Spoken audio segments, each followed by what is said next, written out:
आज फाइनाली शेष रजरे मु बनैली पिठा बिरी चाउल खाली गुड़ टिके कटा नड़िया टिके अल्प टिके काजू आ गुजराती आवश्यक लुण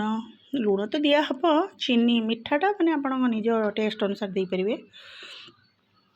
तो इतने माने एटा गोटे मुझे जस्ट किसी दिन पूर्व जड़े दीदी अच्छा सब अमेरिका में भी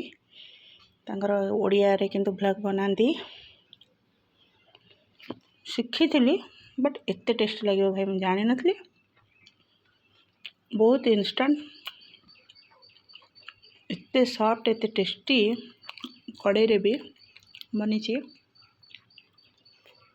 रज तो बनीगला मोर से मीठा पणस सांगे और दोपहर को किसी खाଇବା बनैनी बुट तरकारी कर दीचु खायापी तो आम 2 जन 3 जन लोक भोक अनुसार खाया बनवा कथा भात जब इच्छा हम बनवा एबे पिठा तरकारी काम चल।